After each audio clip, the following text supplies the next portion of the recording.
How many of you people just want your own confirmation biases satiated? How many of you really appreciate when somebody triggers you, when somebody compromises your thoughts or perceptions, beliefs, biases in some shape or form? The most obvious reaction when people do this is rejection, annoyance, attack, and any number of rejection. Basically, it's just, I don't believe that, I don't think that's true, or that is compromising my belief system, and on and on. And so when I look at the comments and I see people that say, oh, I was with you until you said this, oh no, I'm not going there, or I'm drifting further away, or lots of different things like this. And I'm like, well, look, the intelligent thing and reaction to have is when you are triggered, you have to ask yourself why you're triggered. Because doubtless it stems from one of your false beliefs.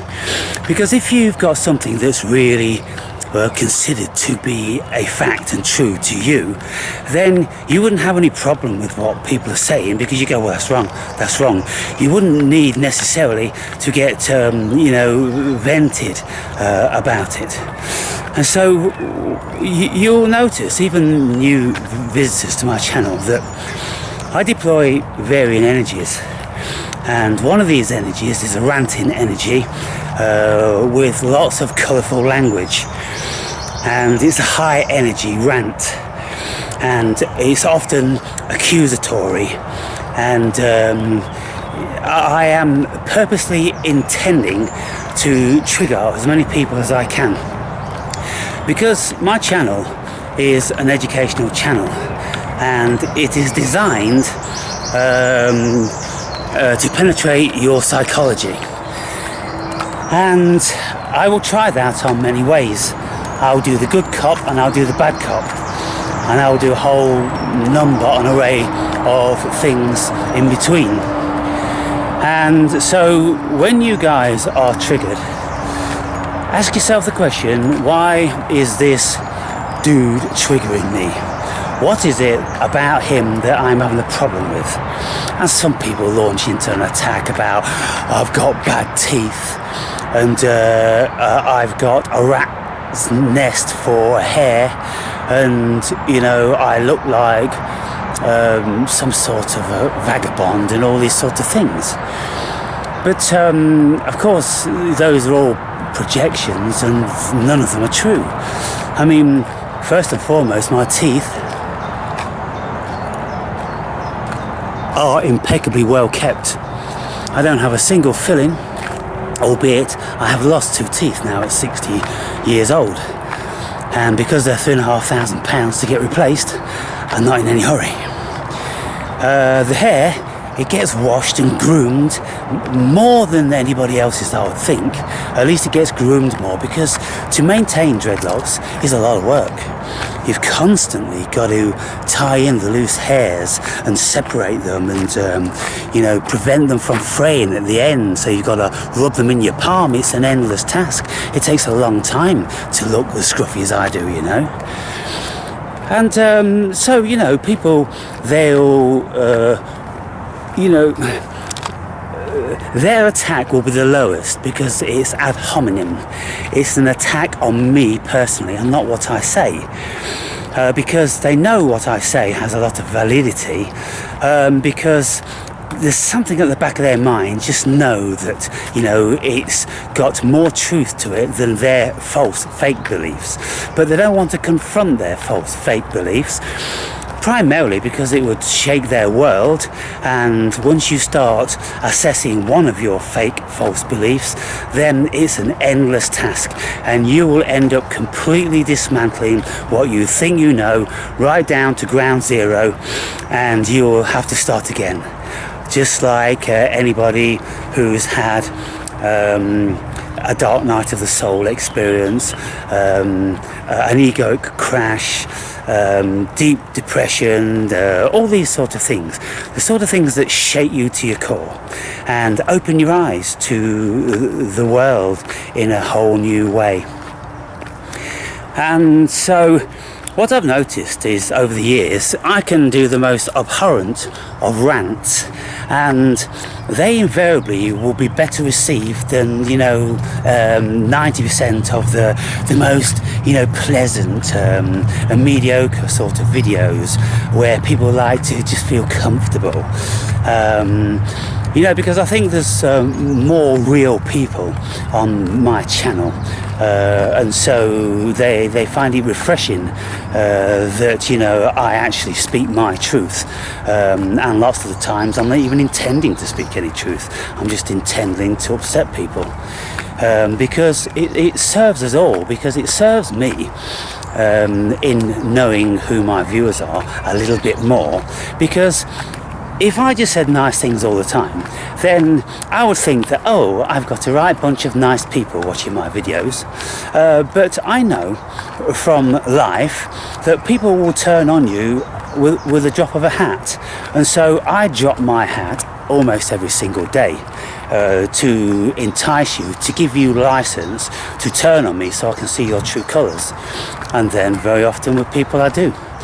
The people that are wise among you, of course, sort of ducks back whenever I'm saying whatever I'm saying, because you know what I'm doing, you've seen it all before, and lots of you will say that in the early days, yeah, you did trigger me, Aaron, you got me on this and you got me on that, but then, I toughened up to that and I made certain realisations, and I see where you're coming from. And even though, there's some things that, piss me off about you, your videos have value, and so, it's not all roses. And that's how it is. Life isn't all roses, and because of my birth sign Libra, then I am a living representation of that, and I will exhibit that, and I have no reservations whatsoever about people feeling upset. You see, because the way I look at it, it isn't a personal thing for me, because I'm not directing, what I'm saying at anyone personally. Even when I say Christians, well, of course, Christians is just a generic, isn't it? There's so many different variants of Christians, so many, different levels of their belief or dedication. When I'm slandering the Christians, I'm slandering the ones that, just like to profess that they are Christians and they're going to heaven when they've read 2 lines in the Bible and they haven't got a fucking clue what it's about. And then they start going, yeah, Jesus. Well, they just don't know anything, and I just love to joust with them because they're idiots. And, at some stage in the game, something's going to ring home, something's going to sit with them, something's going to dwell within them, and then they're going to say to themselves, well, do I really know what I think I know? Is there really as much truth in this as I think there is? Because I've just accepted it with blind faith. What is faith? What is belief? And all these sorts of things. So that's what I endeavour to do on my channel, just to encourage people to think. I mean, I don't have this channel to gain friends and admirers, people. I'm too busy in my own little world for that. From time to time, I do enjoy having Zoom conversations, and once in a blue moon, someone decides that would like to come to meet me, and they've done that. They've come from the other side of the world on occasion, and I've been invited to the other side of the world. All expenses paid for, by some people, and so there's lots going on. And one of the viewers, is a new viewer, said something like, I'm really enjoying this very peculiar channel. Yeah, it is a peculiar channel, because nobody speaks so openly like I do. they're all too careful, they're all too cagey, they're all too protective, because all they're doing, they don't have an interest in educating you or anybody. It is absolutely apparent all they want to do is to build their subscriber bank and gain revenue from subscriptions and advertising and all the rest of it. That is as plain as day all they're ever doing, and we can see this because all they do is seek out the biggest names. It's always the biggest names, the biggest names, the biggest names. Let's get the biggest names on. And when the biggest names come on, they've been on the circuit for so long, they've got like about 10 lines and it's exactly the same in every one of their videos. And so there's no value whatsoever when you see these people on yet another channel, because there's already 1,000 videos of them saying the same thing out there. Like Joe Dispenza, like Bruce Lipton, like Donald Hoffman. People just jump on the back, oh yeah, we'll get Donald Hoffman on, and then they write down 5 questions and they don't have to say anything else, and they could never come back with anything interesting to Donald Hoffman or anybody like that, because they don't have a clue what he's talking about. But they just ask them a question and let them run for 10 or 15 minutes until they dry up, and then they'll ask them another question, and then they'll hope that we'll get like 5 million views. And that's just it. If they ever stopped to ask themselves, well, how many of these videos of these people are there out there? You just type in the names and you just see there's hundreds upon hundreds. And you know, lots of these people have been going like, you know, a long time. You know, I don't know, Bruce Lipton with his thing 10 years. And you know, now and again there's something a little bit different, but you know, it's the same message, people. And you know, I would just like to see more real people just sitting down and having real conversations. And there are a few of those channels around.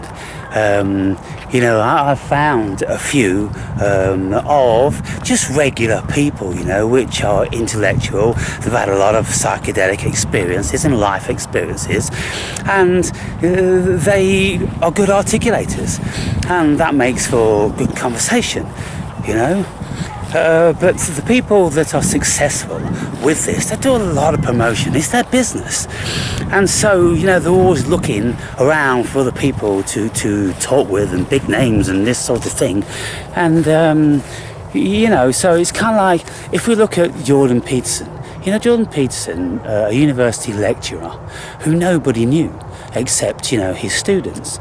I don't know, about 6 years ago, 8 years ago maybe, and now he's had a meteoric stardom, and he won't talk to anybody less than 100 grand. And you know, that's obscene, because all that happens is you get into that circuit, the sycophant circuit, where, you know, they all know each other, they're all cliquey. It's like Weinstein brothers and Sam Harris and Peterson and Ben Shapiro and, you know, all these people. It's kind of like, you know, and they all speak with each other and interview each other, and they all keep it in the family. Well, why don't they just leave it? Why don't they just say, well, look, what we're going to do this time is I'm just going to leave it open. If there's anybody that thinks they can hold a conversation with me, then send me an email and choose your subject, and I'll see if I can keep up with you on it. Something like that. I think that would be much more interesting. Just to hear varying and wacky perspectives maybe on occasion.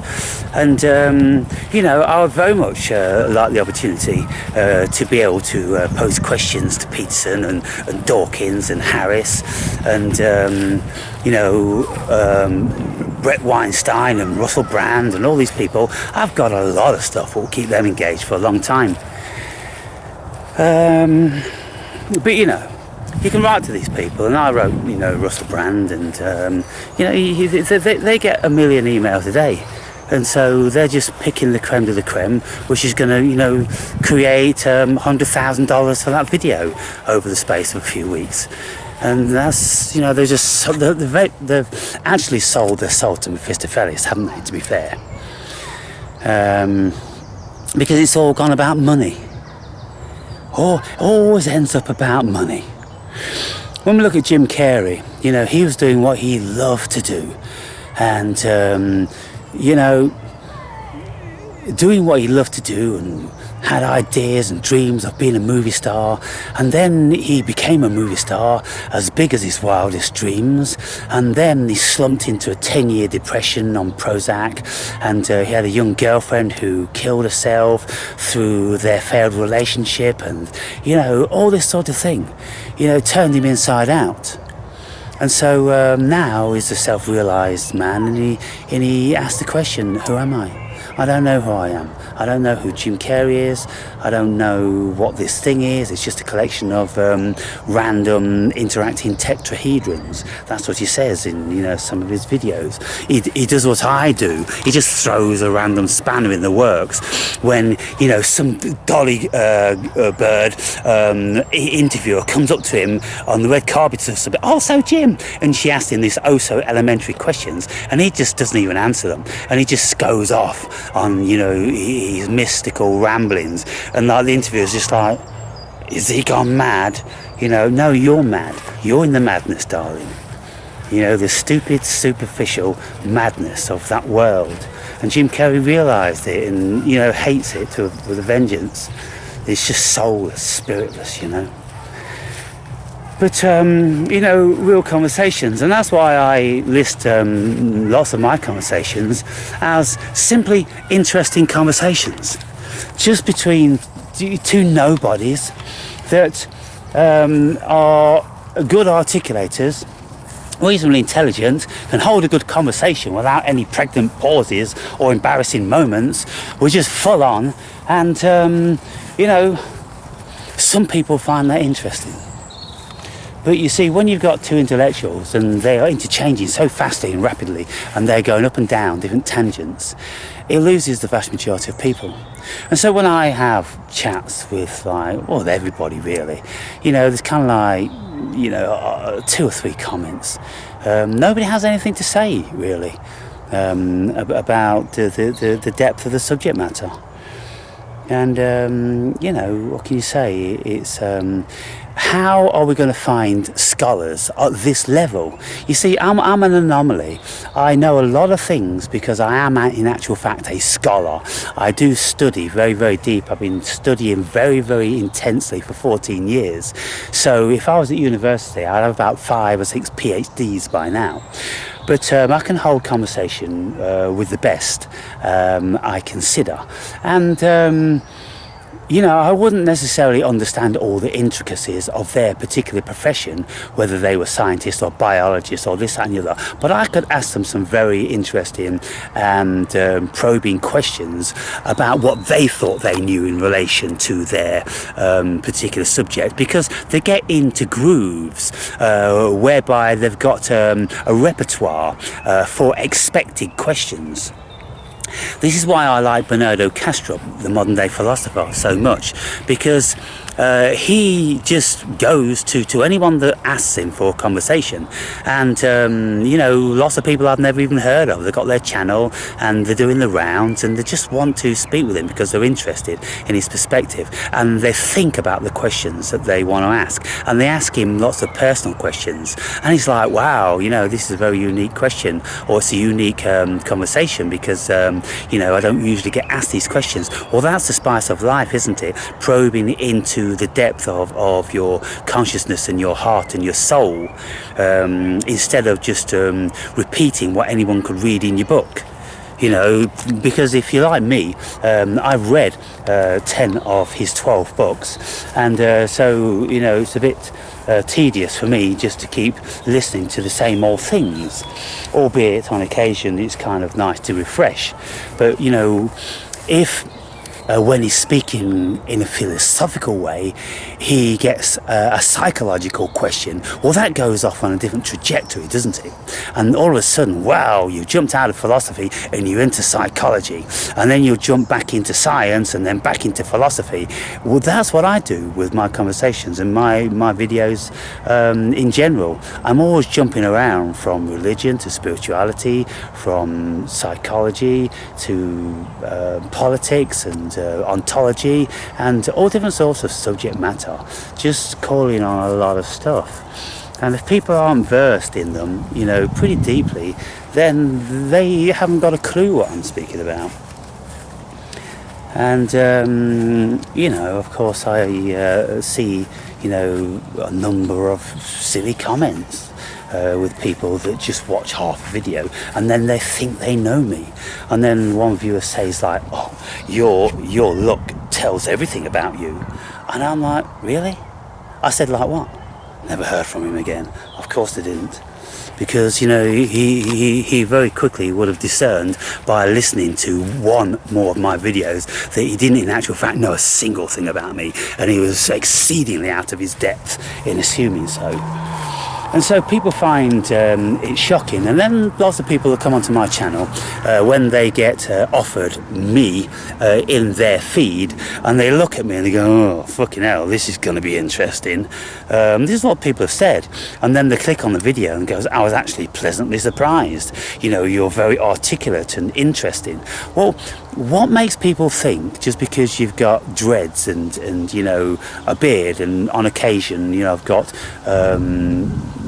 you know, green dye in it or whatever, then I couldn't be intelligent or hold a decent conversation? What is it about these people that they assume that you've got to be, you know, wearing a tie and keeping your hair nice and trim and looking, you know, very societally acceptable?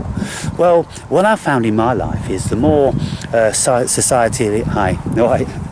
societally unacceptable you are, the more interesting you are, because you see things differently and you have a different perspective. And that's the spice of life, rather than the same old, same old. It's boring, isn't it? You know, when you're doing the rounds, and you know, the Russell Brands and the David Icks and the Alex Joneses, and you know, the Del Bigtrees and all this that are just appealing to the idiot. Do you know this and do you know that? And they're like, "Oh no, I didn't know that." You know, that's why they go to these people. And so, you know, it's kind of like, how unsatisfying, you know, if you're always appealing to the ignorant masses all the time, just because you want to reap in the numbers, just because you know, you want to make a living out of it. It's just boring. Yeah.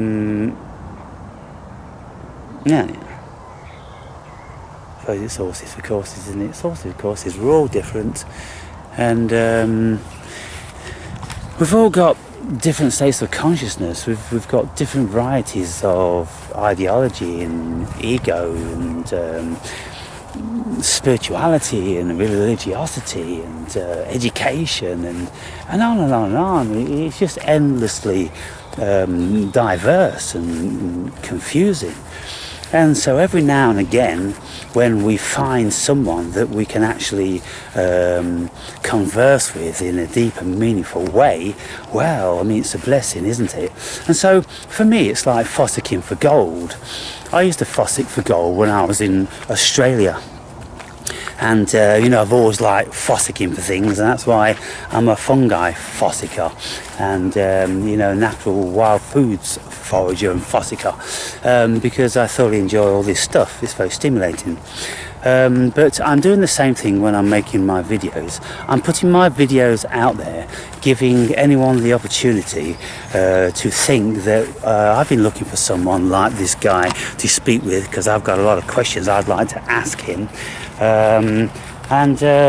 So, you know, there's been quite a lot of people in the past that have, you know, put a comment down or sent an email requesting this, and I've gone, yeah, cool, no problem, whenever you want, and then don't hear from them again. It's kind of like, maybe they watch one of my first videos, and then they think, oh, I can talk to this guy, and then they see maybe how diverse I am and how complex, and I think they feel out of depth, they feel insecure about how they would hold a conversation with someone like me. So one thing I've always found interesting is these configurations. These inside here, there's the caterpillars, and the caterpillars, I'm assuming they turn into some sort of a moth, and they weave all this silk around to create this nest, and then and of course it protects them inside, because you've got this bug here crawling on there, and I don't know what sort of creatures would go in. Birds maybe. Would birds have a problem trying to get in one of those things? And I've pulled them apart. They're pretty tough, you know. Look how tough they are. I won't pull this one apart, but there's a lot of work gone into that, and that's really tough. A bird could have a nest in that. It's really strong. And look, you see now, it's not like a regular spider's web. It's some other variety of silk, and you know, it's certainly a strong, impenetrable home as far as many creatures would be concerned. And so here's another one. How they, you know, these tiny little creatures, they're only about like this, these little like caterpillars, and all this silk, which is really, really strong, and they bend all these leaves down and they pull them all together. Shall we have a look inside just so we can see what these little bugs are like? Let's have a little look inside this one, shall we?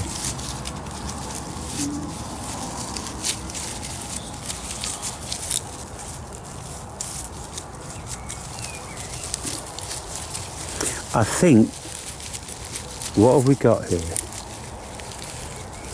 Can't actually see anything. Maybe the eggs are...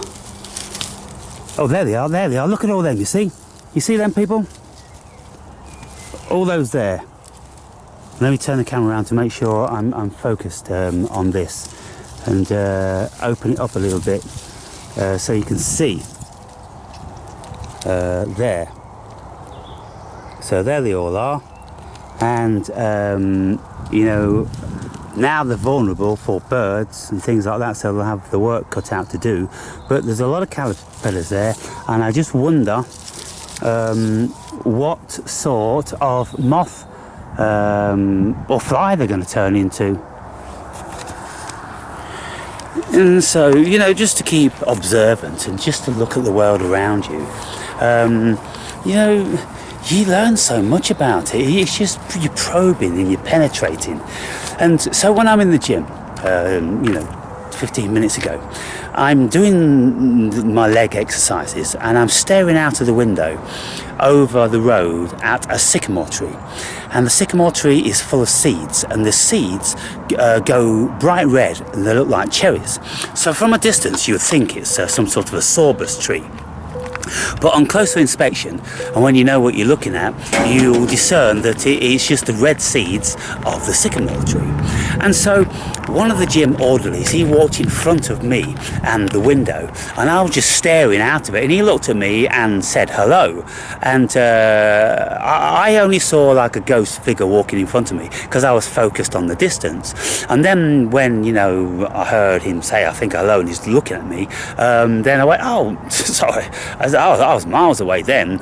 I said, I was just looking out there over at this tree, la la la. And he says, oh, you're a spotter, are you? And I said, oh yeah, I'm spotting everything. He says, you know when you look at things and then you realise, do you think that you already know it in some way? And I said, that's very astute, that is. That's a very interesting thing to say, because there is a level of intelligence unconsciously within us that does seem to know everything.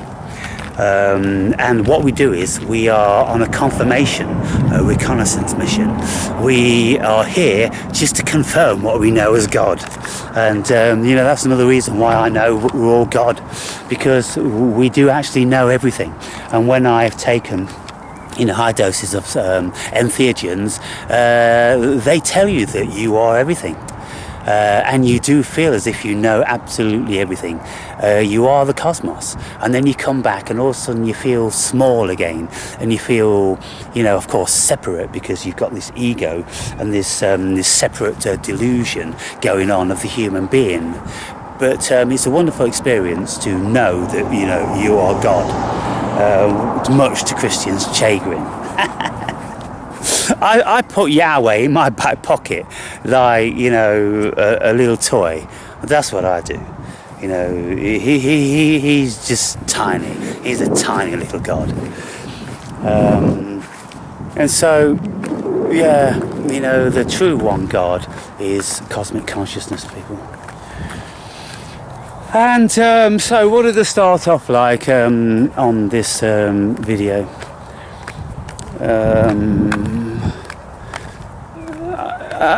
I'm kind of like speaking about how lots of people, they're seeking comfort.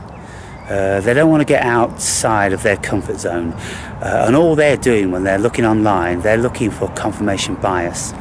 They're looking for their comfort to be built up, because it's always falling away, it's always been taken away, because society's got a knack of doing that, and people have got a knack of doing that, undermining your fake beliefs. And you'll hear something, and then you'll watch something, and you'll listen to something, and then these things will go into your mind unconsciously, and then your unconscious will pop up a question and be asking, do you really know that? Do you really believe that?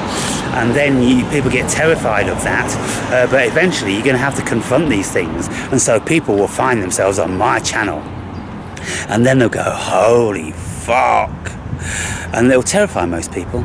It'll just terrify them, because they realise the limit of their knowledge, because ignorance pertains to a level of haughtiness that tells the ignorant person that they know everything that they need to know about this world, and all this sort of thing, and that they will never look like a scientist at anything.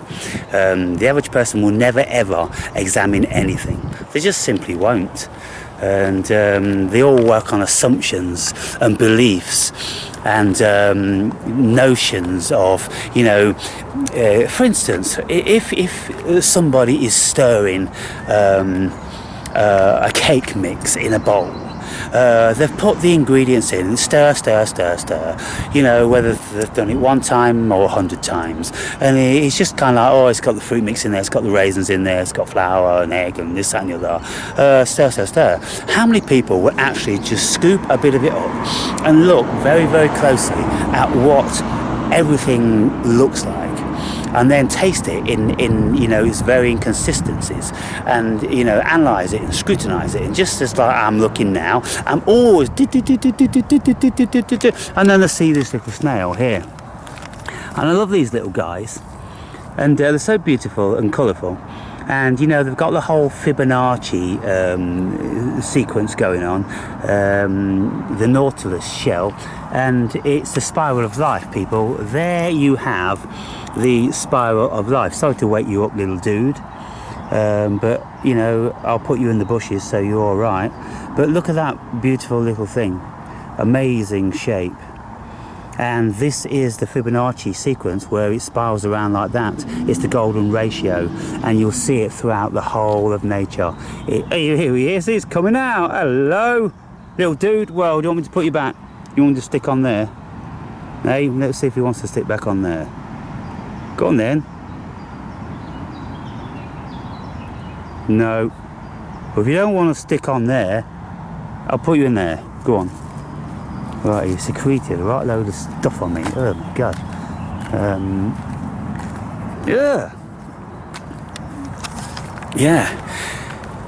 And so, yeah, people, they just they want to stay in their comfort zone, and then when they come on my channel, this kind of, holy Moses, what is this guy on? Yeah, someone else, baby.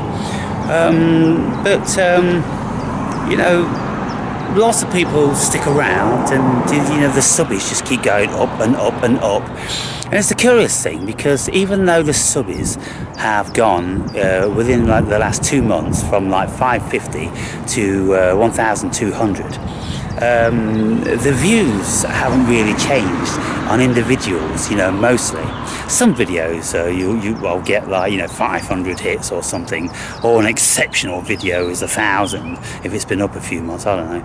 But generally, you know, the return viewers on a regular basis, it's just the same, just about, you know, 150, something like that.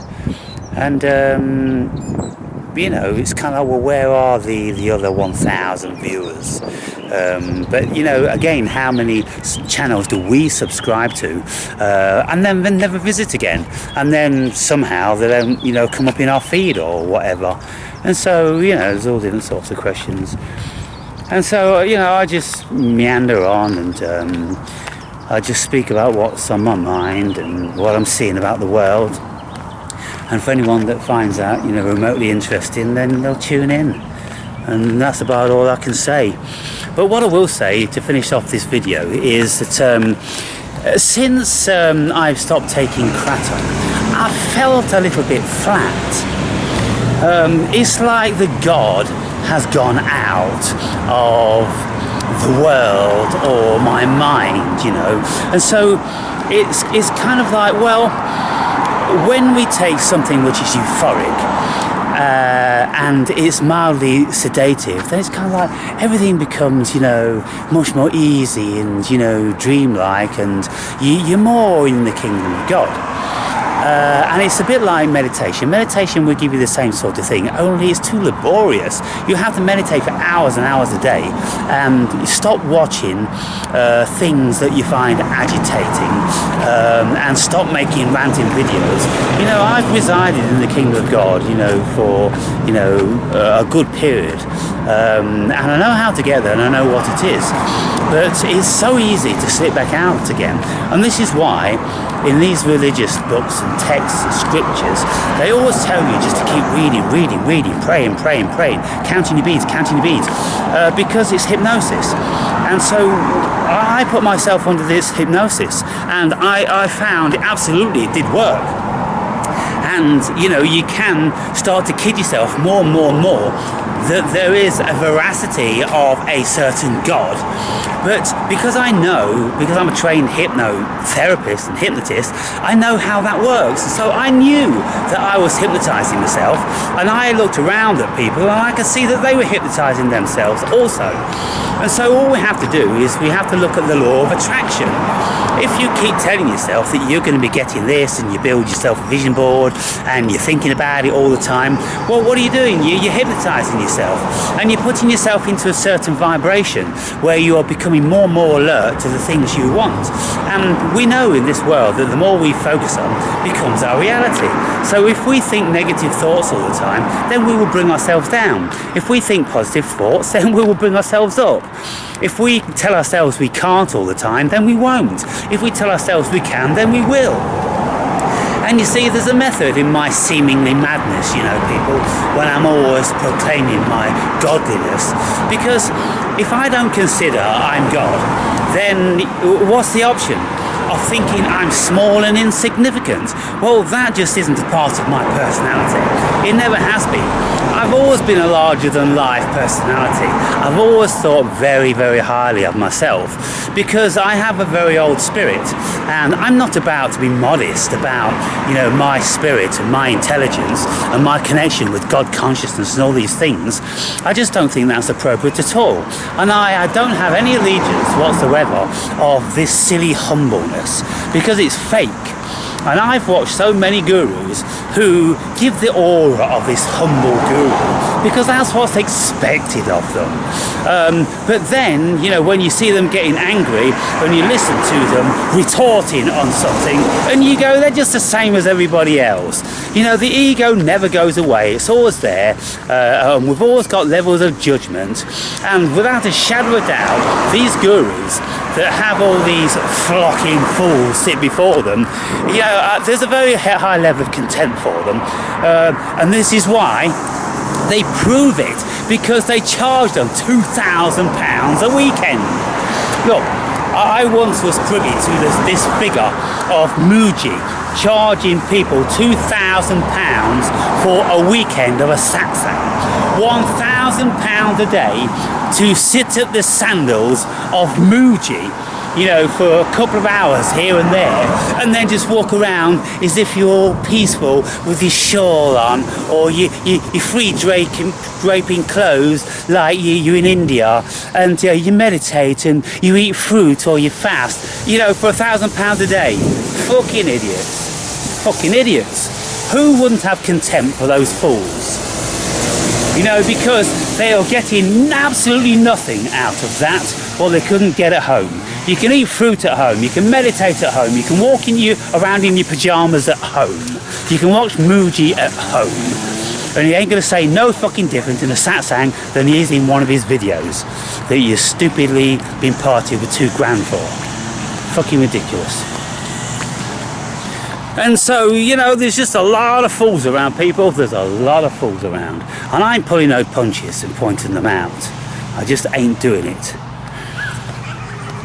And so, you know, lots of people shy away, and other people will be attracted to that because they're no nonsense people as well, and they're sick of these idiots that, you know, go flocking at the sandals of gurus and everything like that. They want to seek something out more themselves, something real. They want to read Nietzsche, you know, they want to read Socrates, they want to read Jung, and you know, they want to be tested and compromised, and they want their, you know, metaphorical socks blowing off and all that sort of thing.